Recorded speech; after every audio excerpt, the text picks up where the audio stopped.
that does take us to the broad topics. I guess we'll start because it does impact the main event first, so we should probably talk about it before we talk about the main event. That is the new face of TNA management arriving in TNA. The new face of professional wrestling. Yes, the new face of professional wrestling management.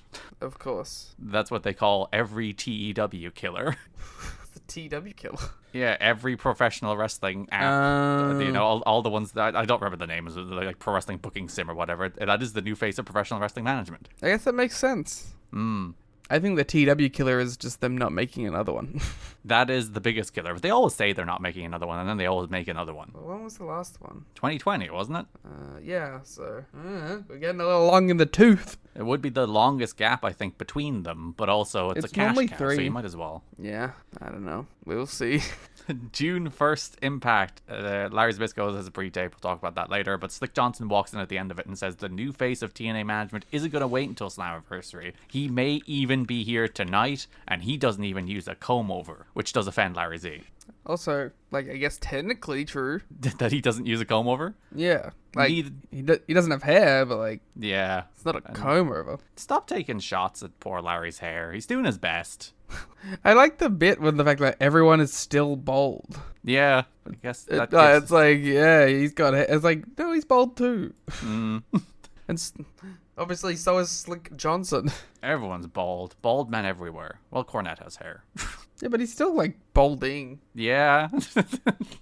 So, I don't know. It's just an interesting choice, I guess. I don't know if they were trying to, allude to someone else. Someone famous for hair. No, it's just to set up Larry Zbyszko eventually losing his hair, which is still the plan. So they're taking shots at Larry's hair because he will be getting hair restoration surgery. So I guess that makes sense. There has been 2 months of subtle teases poking fun at poor Larry's haircut. Yes, I would definitely describe them as subtle. The following week, the new face of TNA management makes the Steiner Joe match, which does not please Larry. I like Larry in that segment being like, you can't make matches straight away. You have to think about it. Yeah. It's also very on brand for the Larry Zbyszko character. He's just like, I can't just make a match. What kind of absurd talk is that I could just make a match? A match can just happen. I need to, ruminate on it. Discern if it's really what is needed. Yeah, maybe I want to book Samoa Joe against Jarrell Clark instead. Maybe that's a better match. Yeah. Maybe I have these long-term booking plans in my TEW game that will eventually lead somewhere else. Can't rush these things. Exactly. And then go home episode of Impact. Once again, Slick is like, the new face of TNA management is here tonight, and he wants to see Larry Z. And then the final segment before we go off the air, Larry Z is backstage. He looks into a car, and he's like, my God. And then we go off the air. And he's like, oh. Who could it possibly be? He does a big reaction. Good big reaction, to be fair. He throws his hands on his head. And he's like, oh, no. He does seem stunned at who it could possibly be. Well, actually, who it is. It's in front of him. Apparently, it was. This is a throwback to the sacrifice segment because there's not much of Raven Larry stuff this month. In fact, there's pretty much none. But it was Jeff Jarrett's suggestion that Larry Zbyszko no longer play chicken shit heel manager and play wrestler in his feud with Raven at this point. That is why he was so aggressive instead of running away in the latest confrontation back at Sacrifice. Which I guess makes sense if you want to actually set that up as a match. But I guess, do you? Isn't the idea that you just see Raven kill Larry Z? Yeah. I mean, again, I know it depends what the end goal is, but do you want to do the match? I guess. Do you want that to be an actual match? Surely the hook of that should be Larry's not a tough guy. Larry's just going to get killed. Yeah, it doesn't really make sense for him to be I'm wrestler going 50-50 with Raven. Maybe Jeff Jarrett hates Raven too. It's actually the management is still against Raven, but they'll let him have Larry Z. Yeah, maybe. I don't know. It's a weird one. So at the pay-per-view, Mike Tenay is in the ring. He introduces the new face of TNA management. It is Jim Cornette. Woo! Cornette got surgery earlier that week. He's been getting surgery on his knees a couple times over the month, I think. And there's a moment during his entrance, he comes out holding a cane, and he swings his cane around in his hand. And I watched this a couple of times to make sure, but I'm pretty sure he accidentally threw it off to the side. I don't think he was doing I don't need a stinking cane bit, even though he said that when he got in the ring. I really do think he accidentally threw it. Yeah. And it's very funny to watch him slowly hobble down the ramp. And if you've ever had bad knees, and Liam, I think you can attest to this, Hill's very bad for bad knees. Yeah, no, doesn't do well. Inclines and declines and bad knees do not go well together. It's very funny that he does the whole okay, it is objectively funny that he throws the cane when he clearly needs it, and then goes, I don't need a cane, but it is good improving, I guess, to be like, yes, I don't need a cane. That's what I was doing. I was doing that bit. Yeah, he's owned it. It's it's definitely on purpose. Yeah, for sure. Yeah. So Cornette grabs a microphone and he cuts a promo. He does. This came right after the AMW Styles and Daniels match, so he's like, that's what tag team wrestling should look like, and I know a thing or two about tag team wrestling. Said TNA is the new face of professional wrestling and he's sick and tired of the old one. Paul Heyman, furious at these shots, does the it wouldn't last 4 weeks thing, so he is right in line with TNA lore.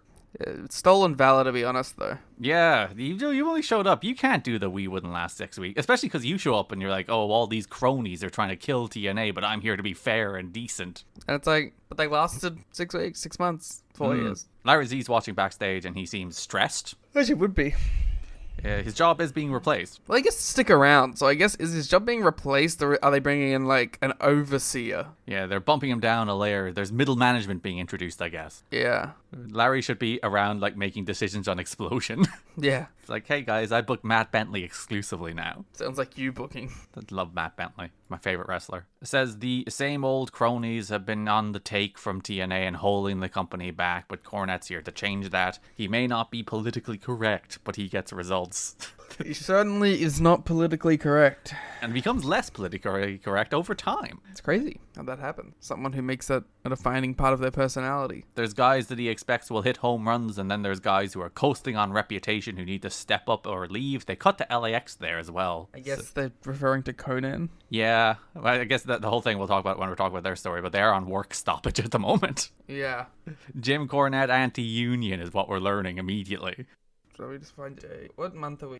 June 2006. Well, I guess we are 1 month off the Homicide Jim Cornette ROH feud. So he still just hates Homicide across companies? Yeah, that could be part of it. Mm. Jim Cornette seems like the kind of pervert to incorporate that. He does. It's been sickos, but here it is because they are refusing to work because they have been mistreated in the workplace. I'm gonna keep an eye out on that. I want to see if Cornette makes any illusions.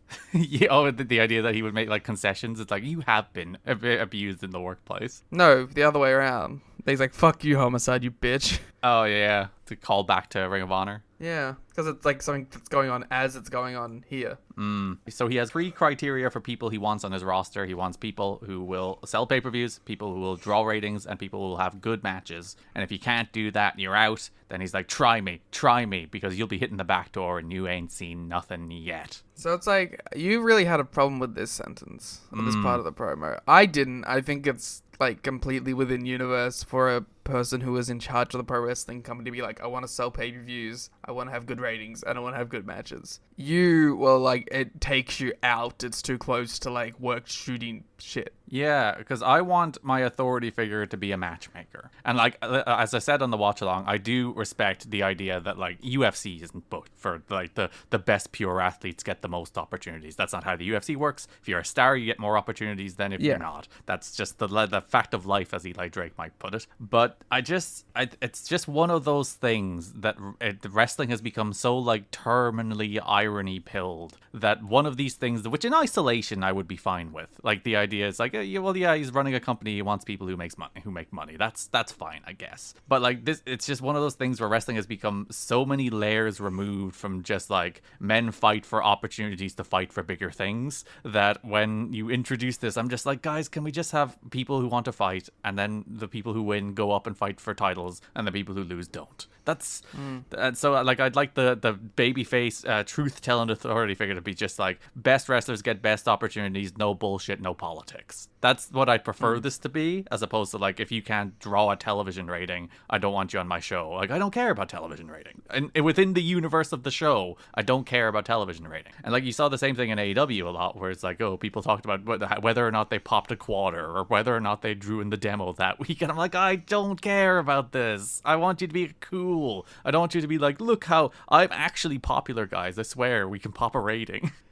I guess it does make more sense of a statement for a heel-leaning authority figure, But I don't know. I just didn't have a problem with it. I kind of liked it. I like it makes the outer universe feel in universe in a way that I don't perceive as being like too worked shooty irony pilled. Yeah. I think I understand that. And as I said, in isolation, I don't think I'd have a problem with it. But just like in the way wrestling has skewed since the late 90s, basically since they completely lost the run of themselves toward the death of WCW in particular, where it's just like everything is fourth wall breaking, nothing is real. You say that as unlike my second monitor, I have Collision and Chris Jericho is wrestling. Yeah, and Chris Jericho is all of that, you know? He's like, the Jericho Vort. I hate that shit. I hate it. Just be interesting. Be the cool. demo god. Yeah, it's just all that self-aware meta bullshit. It's just, it's I see, that's the thing. I think I dislike it in wrestlers, but for an authority figure, I don't. Yeah, you are fine with, like, I am the man running this business, and I need business results. Yeah, I think that's, like, within character. But, like, you're right, it does come across as, like, what is the word I'm looking for? Like, low self-esteem. Yeah. If you're a wrestler, it feels pandering or whatever. Like, you're trying to justify that you're not actually, like, you didn't fail in some aspect. There is a little bit of desperation to it, isn't there? That's the word I was looking for, desperation, yeah. That you're just like, guys, I swear I'm a star. I'm really a star. Please believe me. If you have to tell people you're a star, you are in fact not a star. Yeah. It is very funny to do this 3 months before Vince Russo comes back.